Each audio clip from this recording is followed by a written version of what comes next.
اس سے عطیے لیتے تھے. وَكَذَلِكَ مَنْ كَانَ فِي ذَلِكَ الْعَصْرِ مِنَ الصَّحَابَہ، دوسرے صحابہ بھی لیتے تھے. وَهُمْ غَيْرُ مُتَوَلِّينَ لَهُ، بھیج دو ساری دنیا میں کہ وہ کوئی معاویہ سے محبت نہیں کرتا تھا. بل متبرئون منہ، سارے اعلان برات کرتے تھے کہ یہ نہ خلیفہ ہے، نہ ہم اس کو اچھا جانتے. علی السبیل التی کان علی علی علیہ السلام اعلان توفیٰ اللہ تعالیٰ جنتی برضوان، جیسے علی اس کو نہیں حاکم مانتا تھا، باغی مانتا، یہ بھی بیچارے اسی طرح مانتے، اب بھی اسی طرح مانتے تھے. فلیس اذن فی ولایت القضاء من قبل ولا آخرۃ من دلال علی طوریت واعتقاد امامتہم. تو ان سے وظیفے لینے، ان کی کوئی ملازمت کر لینی کہ قاضی بن دو، کچھ نہ کچھ انصاف تو میں لوگوں کو مہیا کروں. فرمایا اس میں کوئی دلیل نہیں ہے کہ لوگ ان کو خلیفہ مانتے تھے. امت کی بہتری کے لیے وہ بیچارے مجبوراً یہ کام کرتے. میرے ساتھی کئی پوچھتے ہیں، انہوں نے کہا عبد الملک بڑا نیک تھا، ان کے لیے حوالہ پڑھ لوں کہ عبد الملک سے زیادہ حرام زدہ کوئی پیدا نہیں. کئی دینی جماعتوں کے لوگ کہ بڑا متقی تھا. ظالموں کو پڑھو تو پتہ چلے متقی تھا. 487 صفحہ اور دوسری جلدی سی احکام القرآن. مسئلہ آ گیا کہ کیا کوئی ایسا وقت بھی آتا ہے جب کسی کو نیکی کا حکم دینا اور برائی سے روکنا جو ہے چھوڑ دیا. یہ بھی زمانہ جس کا حضور نے بتایا. ایک تو حکم ہے کہو، مگر ایک وقت کہا ایسا آ جائے گا کہ بس پھر زبان بند کر، اپنی فکر کرو، کہہ نہیں سکتے، مارے جاؤ. تو اس پر پھر لکھتے ہیں کہ سن لو، یہ بات سنو. کہتے ہیں سنو بات یہ، ولامری ان ایام عبد الملک والحجاج والولید واضراب کان من الیام التي سقط فی غرض الانکار علیہم بالقول والید لتعذر ذلک والخوف علی النفس. توبہ توبہ، ڈر جاؤ، ان ظالموں نے کہاں تک مجھ کو پہنچا دیا. علماء کو لکھنا پڑا کہ اب زبان سے کہنا اور ہاتھ سے روکنا ختم ہو. اب نہیں حکم امت پر رہا، کیونکہ عبد الملک کا زمانہ، حجاج کا اور ولید کا جیسے کا کانت من الیام، بھی ان زمانوں میں سے تھا جہاں امت پر سے یہ فرض جاتا. اب نہ کوئی زبان سے روکے، بس تم برا مانو، دل سے چپ رہو، بیچارے مارے جاؤ گے. لتعذر ذلک، کیونکہ یہ بات مشکل ہو. بالخوف علی النفس، اور جو نفس تھا کہ جان جاتی رہے گی، اس سے لوگ ڈر گئے. آگے پھر امام حسن بصری کا حوالہ 488 پر کہ حجاج خطبہ دے رہا. حسن بصری فرماتے ہو 1,00,000 آدمی نیچے بیٹھا ہوا، اس سے بھی زیادہ جمع ہو رہا تھا. بکتا رہا، نماز کا وقت جاتا رہا، مگر ایک بندہ بھی لا یقول له قائن الصلاۃ. اتنی ضرورت نہیں تھی کسی آدمی کو اٹھ کر کہہ دے وقت پر نماز تو پڑھا دے، نماز کا نہیں کہہ سکتے تھے. ثم قال حسن ہیہات واللہ ما حال دون ذلک السیف والصوت. تو حسن فرماتے ہیں یہ کیوں حال ہوا، کتنے لاکھ آدمی ممبر کے نیچے بیٹھا، کوئی نہیں کہہ رہا. فرماتا ہے اللہ کی قسم، تلوار اور کوڑے جو تھے وہ حق کہنے کے راستے میں روڑ کر رکاوٹ، اتنا مارا، اتنی گردنیں اڑائیں کہ لوگ ڈر گئے. تھوڑا تھوڑا پڑھو، کیا کریں، میں نے اس بارے میں دفتر کھنگالے ہیں. نتیجہ یہ سمجھ لو کہ یزید ابن معاویہ اور اس کا باپ صحیح خلیفہ نہیں تھے. اسلامی خلیفہ جو کہتے ہیں کہ مسلمانوں نے چنا اپنی مرضی، نہیں، یہ متغلب تھے، متسلط تھے، زبردستی بیٹھ گئے تھے. اور ان کے بارے میں جو کہتے ہیں جو زبردستی بیٹھتے، جیسے میں نے کہا دفتر پر بھی ہیں، وہ بھی جائز خلیفہ اور اس کے خلاف بغاوت نہیں. اس کا انشاءاللہ آگے بیان آگے یہ صاف کرنا میدان، ورنہ امام مہدی بھی بیچارہ مجرم ہوگا. اگر وہ آئے گا تو مسلمان تو علاقوں میں حکومت کر رہے ہوں گے. اگر مسئلہ یہی ہوا کہ جو بیٹھا اس کے خلاف نہ اٹھو، کیا کرے گا بیچارہ؟ ملا علی قاری خود پریشان ہے، پھر امام مہدی کا یار کیا بنے گا؟ اس وقت بھی یہ مسئلہ سنا دیا جائے کہ یہ خبیث بیٹھے ہوئے ہیں، چپ کر کے بیٹھ جا، نہیں، تلوار پکڑے گا اور ان کی گردنیں پہلے اڑائے گا. اسلامی حکومت اپنے ملکوں میں قائم کرے گا، بعد دوسروں کی طرف رخ کرے گا. اس لیے اس مسئلے کو اگر واضح نہ کیا، تحریکیں کوئی کام نہیں کر سکتی، نہ خلافت کے لیے کوئی کوشش ہو سکتی ہے. اور خلافت، آپ نے میری بات سن لی کہ ہم یہ نہیں چاہتے کوئی آدمی نام رکھ لے میں خلیفہ ہوں، بیعت شروع ہے، غلط بات. پہلے کوشش کرو عوام کا ذہن بناؤ، مسلمانوں میں یہ آگ جو ہے اس کو بھڑکا دو کہ ایک مسلمان اپنی جگہ رونا شروع کر دے کہ خلافت کے لیے کوشش کریں. پڑھو، اپنے آپ کو ٹھیک کرو، پھر انشاءاللہ وہ بھی آئے گی، وہ آسمان سے نہیں گرے گی. ہم کو اپنے آپ کو بدلنا پڑے گا. ایسی تحریکوں کا ساتھ دو، خود دین کو پڑھو، نیک بننے کی کوشش کرو، پھر انشاءاللہ مدد کرے گا. مگر یہ مسئلہ تغلب کا اور بغاوت کا اگر حل نہ ہوا، دین نہیں صاف سمجھ بات کہ ظالم بیٹھ جائے وہ خلیفہ ہے، اور آیا ایسے زبردست کے خلاف بغاوت کرنا بغاوت ہے یا جہاد ہے. یہ دو مسئلے جو ہے ان کو انشاءاللہ کلیئر کروں گا. اور یہ میری زندگی کے پرکار پر میں نے کتابیں کھنگالنی، علماء نے اس بارے میں اتنا گھپلا کیا کہ اگر وہ ٹھیک ہے تو پھر دین کے لیے کوئی کام نہیں ہو سکتا. پھر یہی ہے کہ آرام سے بیٹھ جاؤ، تمہاری بیٹی اٹھا کر لے جائے، مسجدیں گرا دے، مسلمانوں کو قتل کرتے رہے، بس کلمہ کو. یہ ان ظالموں نے جو مسئلہ لکھا، میں جانتا ہوں یہ ظالم دفتر بھرے ان کو، اور حدیثوں پر اس کو چشمہ کر دیا. جو عادل اور منتخب خلیفہ کے لیے حدیثیں تھیں وہ ظالموں کو پکڑا دیں کہ ظالم جو ہے ان کے خلاف نہ.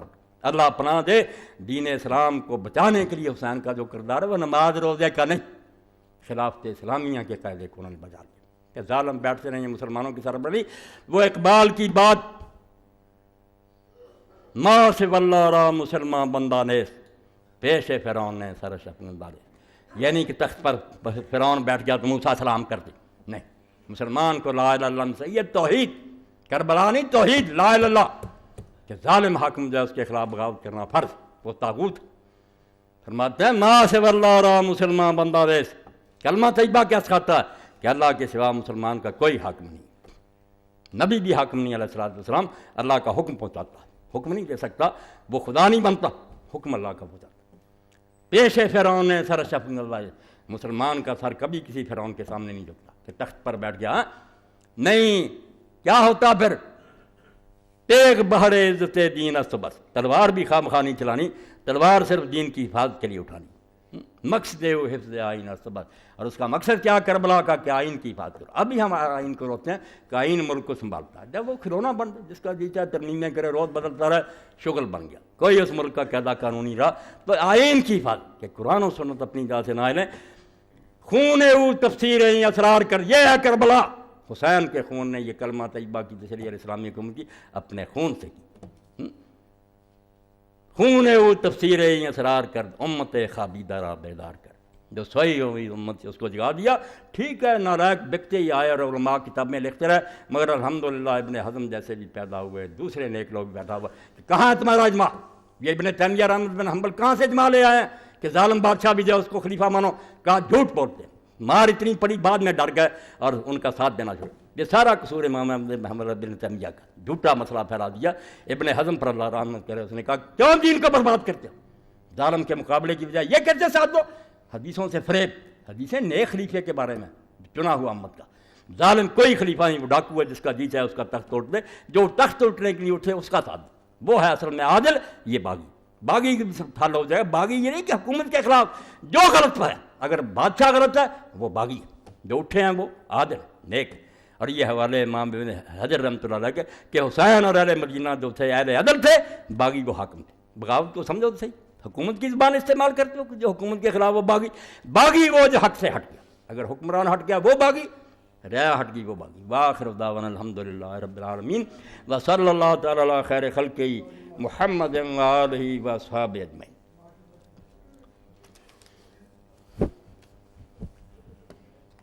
الحمدللہ وسلام علی عبادہ الذین اصطفیٰ، اما بعد۔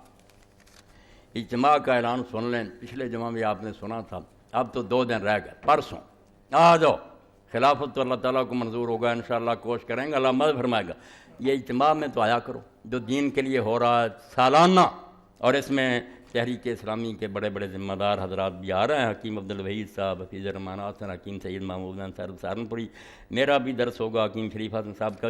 تحریک اسلامی فیصلہ آباد کا سالانہ اجتماع 13 مارچ 2005 عیسوی بروز اتوار 9 بجے صبح منعقد ہو رہا ہے، جس میں تحریک اسلامی کے قائدین اور مرکزی صوبائی قائدین شرکت فرمائیں گے، زور تک ہوگا۔ آ جائیں، اللہ کی مہربانی سے اسی طرح مسجد بڑی ہو، کم از کم اللہ کے دین کا نوحہ تو کر لیا کریں کہ دین پر کیا قیامت آئی، ہم روئیں گے کرلائیں، شاید اللہ اس پر ہی ہم پر رحم کرتے کہ یہ دین کے لیے غم تو کرتے تھے۔ 2 کشمیری بہنیں جن کے تمام وارث مقبوضہ کشمیر میں شہید ہو چکے ہیں اور وہ بے آسرا ہو کر پاکستان ہجرت کر آئی ہیں، ان کی یہاں پر شادی کا انتظام کیا گیا ہے۔ شادی پر کم از کم 20,000 روپیہ کا خرچہ، اور ان کے ساتھ تعاون کر کے ثواب دارین حاصل کریں۔ یہ بچہ کل بھی مجھے ملا تھا تو اس نے یہ پیغام دیا تھا، وہ بیچاری آ گئیں، ان کے لوگ شہید ہو گئے، تو اب ان کی شادی کا معاملہ ہے۔ آپ دیکھتے ہیں کہ شادی جو ہے اس پر کتنا خرچ آتا ہے، تھوڑا بھی کوئی کرے۔ یہ بیچارے نے 20,000 لکھا، میں بھی بچی کی شادی کر رہا ہوں، تھوڑی دیر بعد ہوگی، مگر دیکھتا ہوں کہ یہاں تو لاکھ روپیہ بھی کوئی چیز نہیں۔ تو جو 22,000 بیچارے 2 بہنوں کے لیے مانگتے ہیں، اتنا بڑا مجمع اگر اس بارے میں ان کی مدد نہ کرے تو میں نہیں سمجھتا کہ میرا اور آپ کا عذر کیا ہو۔ اللہ کیسے ہمیں معاف کرے گا کہ تم اپنی بچیوں کے لیے ایسا کہ وہ بیچاری وہاں سے آئی، ان کے لوگ شہید ہو گئے، تو تم 2 بچیوں کو 20,000 روپیہ نہیں دے سکے، تو اللہ تمہیں اجر دے۔ ضرور اس سلسلہ میں آج تعاون فرمائیں، جن کے پاس ہے وہ دے کر جائیں، ورنہ بھجوا دیں۔ یہ جیسے اس بچے نے کہا ہے نا، حمزہ حسن نے، محسن نے، تو یہ 20,000 اگر ہم کر دیں تو انشاءاللہ ان بچیوں کی مدد سے اللہ خوش ہوگا، اس کے رسول خوش ہوں گے کہ میری امت کی بچیاں، اللہ تمہیں جزائے خیر دے، یہ کر دو پورا۔ تھوڑا زیادہ کا نا کوئی دیکھو تو تھوڑا دے سکتا تھوڑا دے، زیادہ دے سکتا ہے زیادہ، کوشش کرو۔ یہ کتاب جو وحدت امت میری دوبارہ چھپ گئی ہے، اہل قبلہ کی تکفیر اور فقہی اختلافات کی بنا پر ملت میں محاذ آرائی حرائق مدلل مستند تحریر، یہ بھی آپ یا مکتبے سے لے وحدت امت جنہوں نے پڑھی اور جہاں جہاں گئی ہے، لوگوں نے کہا اگر مولوی صاحب یہ تیری یہ فکر پھیل جائے اور تم ساری مصیبتیں حل نہ ہو جائیں کہ نہ کافر کہو نہ نمازیں الگ کرو، سب بھائی ہیں مسلم ہیں، اگر کوئی غلطی بھی ہے تو الگ بات ہے، وہ آپ پیار محبت سے ہوگی، ورنہ ہم ٹھیکے دار نہیں ہیں، معاملہ اللہ اور رسول سے، وہ جانے ان کی امت کے، یہ سارے فرقے اسلام کے ہیں، جنتی ہیں، آخر میں جنت میں جائیں گے، کوئی یہ کافر نہیں ہے کہ دوزخ میں رہیں۔ اس کے حوالے بار بار دیتا ہوں، کسی فرقے کو نہ سمجھو جو اللہ کے رسول کا کلمہ پڑھ رہا، اگر یہ جہنم میں گیا بھی تو چوٹی کی اور ہمارے امام مانتے ہیں کفار کا والا حشر نہیں ہوگا، نکلا وہاں سے آ جائیں گے حضور کے جھنڈے کے نیچے، آپ کیوں نکالتے ہیں؟ تو یہ کتاب ضرور لے لیں، چھوٹی ہے مگر بے قیمت میں بہت موٹی کتاب، میں نے بہت اچھے ڈیزائن میں پرنٹ کروائی ہے۔ پرسوں کے سالانہ اجتماع کے موقع پر ہر فرد کو ایک کتاب فری ملے گی انشاءاللہ، اس سے زیادہ اچھا صدقہ جاریہ کوئی نہیں۔ اس بہترین کتاب کے پرنٹنگ فنڈ میں حصہ ڈالتے رہا کہ یہ عابد مسعود صاحب نے یہ اعلان کرایا، تو انشاءاللہ اس دن یہ تقسیم بھی ہوگی اجتماع کے دن، اور جو لوگ اس میں حصہ ڈال سکتے ہیں کہ چھپتی رہے، کوئی فنڈ دے دیا کریں کہ میری طرف سے حصہ ڈال لو، آخر چھپائی پر لگتا۔ محترم مولانا صاحب السلام علیکم ورحمۃ اللہ، ان کتابوں کا اعلان فرما دیں، مہربانی ہوگی۔ انسانی دنیا پر مسلمانوں کے عروج و زوال کا اثر، فکر اسلامی، سیرت النبی مکمل، جنت کے دلکش نظارے، جہنم کے دیکھتے انگارے، یہ ساری کتابیں مولانا فقیر اللہ صاحب لے کر بیٹھے ہیں۔ ان میں سے دو بالخصوص جو پہلی کتابیں ہیں جن کا میں نے ذکر کیا، انسانی دنیا پر مسلمانوں کے عروج و زوال کا اثر، یہ تو جس مسلمان نے پڑھی نہیں، میں نہیں سمجھتا کہ اس کو اسلام کی کوئی خبر ہے۔ یہ سید ابو الحسن علی ندوی رحمۃ اللہ نے عربی میں لکھی تھی، ماذا خاسر عالم بانحطاط المسلمین، ایسی مدلل حوالوں کے ساتھ کہ آپ عیسائیوں یہودیوں کو بغیر دیں پورے اعتماد کے ساتھ، اور خود ہی پڑھیں تو آپ کا بھی سر اونچا ہو جائے گا کہ مسلمان گھاس نہیں کھودتے رہے۔ ہمارے پاس جب دنیا کی باغ ڈور تھی تو مسلمانوں نے ہر کام میں کتنا دنیا کو نفع پہنچایا، اور جب سے یورپ نے باغ ڈور سنبھالی ہے، فرمایا ٹھیک ہے ظاہری چکا چوند ہے، جہاز ہیں فلاں، مگر جو دنیا کو تباہ کیا اور جانور بنا دیا اور بدماشیاں پھیلا دیں، اتنی اونچی کتاب ہے حوالوں سے مدلل کہ کافر ہی پڑھتا کہتا ہے یار ابو الحسن نے حد کر مقابلہ کیا کہ جب رسول اللہ کی امت تھی، دنیا کی امام، کیا برکتیں تھیں، جب سے تجارت چھوڑا تم نے دنیا کو کیسے جہنمدار بنا دی۔